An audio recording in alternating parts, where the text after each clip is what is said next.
अपने आप को एक्सपोज करने के बाद जब हमारी शिनान वापस क्लास में आती है तो लोग उसी के बारे में गॉसिप कर रहे होते हैं और कहते हैं देखो ना ये कितनी बेशर्म है, अपनी ही बहन को मेंटल करार करने पे तुली हुई थी। और हमारी शिनान तो बेचारी सिर्फ सुयान से हमदर्दी चाहती है कि वो उसे प्लीज कुछ भी बुरा भला ना कहे, और फिर बेचारी उसी के पास आती है और कहती है कि देखो मेरी बात सुनो, अकेली गुनहगार मैं नहीं हूँ, वो सच में ऐसी ही है, तुम लोगों को नहीं पता, मेरी पूरी फैमिली उसे पसंद नहीं करती।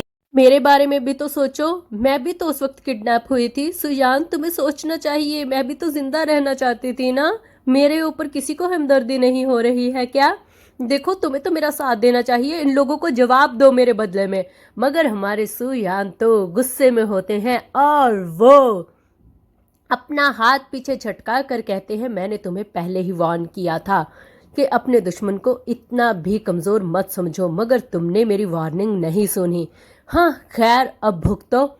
ये सब बोल के हमारे सुयाम वहां से निकल जाते हैं और शिन्नान तो इस वक्त गुस्से से भरी वहीं पे खड़ी होती है। और तभी इधर हमारी लुमियान के दोस्त भी कहते हैं सच में हम तो सोचते थे ये बड़ी प्यारी और बड़ी इनोसेंट सी है, मगर अब समझ में आ रहा है कि ये सब इसका नाटक था, आज इसका मुखौटा उतर चुका है। और तभी हमारी हीरोइन बाहर आके पार्क में खड़ी हो जाती है और कहती है कि शिन्नान भी आखिर विक्टिम तो थी ना, उस पर क्या बीत रही होगी ना ये सारी चीज़ें याद करके। खैर मुझे इस बारे में नहीं सोचना चाहिए क्योंकि उसे इन सब चीज़ों से कोई फर्क नहीं पड़ रहा होगा। और तभी उसे पीछे से कोई आवाज़ लगाता है और वो पीछे पलट के देखती है कि कौन है। और इससे पहले कि वो ये देख पाती कि कौन है, यहाँ पर एक लड़का आ जाता है गिफ्ट लेकर और वो कहता है कि इसमें स्वीट्स हैं, अगर स्वीट्स खाएंगे तो मूड अच्छा हो जाएगा, प्लीज़ इस स्वीट्स को ले लो ना। और हमारी हीरोइन तो इस टाइम सोच रही होती है यहाँ पे ये सब क्या हो रहा है, ये लोग तो मुझे बुलाते भी नहीं थे, आज स्वीट्स।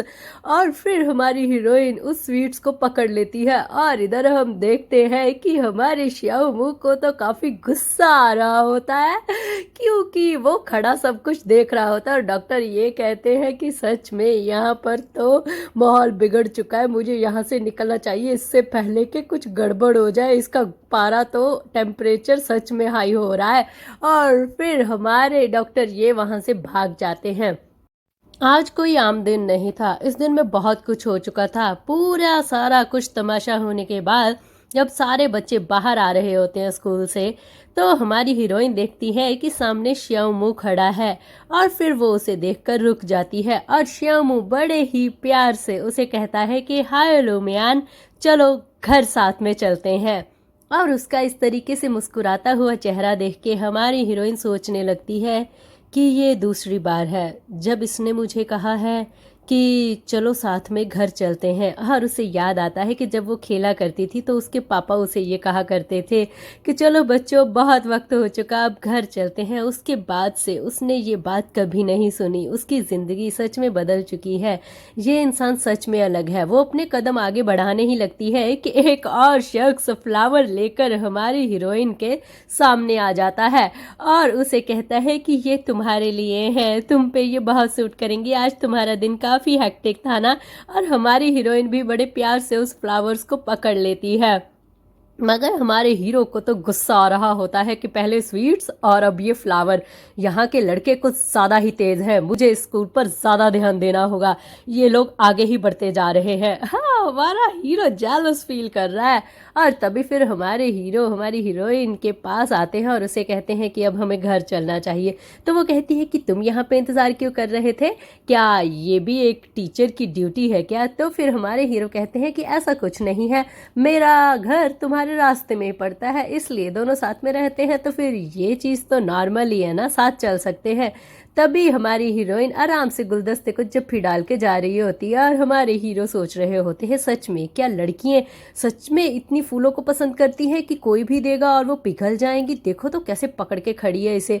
और फिर उनका नाटक शुरू हो जाता है और अपना नाक बंद कर लेते हैं और कहते हैं अच्छी सॉरी माफ़ करना, मुझे ना इन फ्लावर से ना एलर्जी है, तभी मुझे छींकें आनी शुरू हो चुकी हैं, मैं क्या करूं।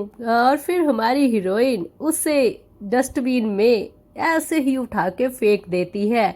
और ये देखकर हमारे हीरो काफ़ी खुश होते हैं और फिर हमारी हीरोइन हीरो को देखकर कहती है कि अब ठीक है, अब तो तुम्हें कुछ नहीं होगा ना।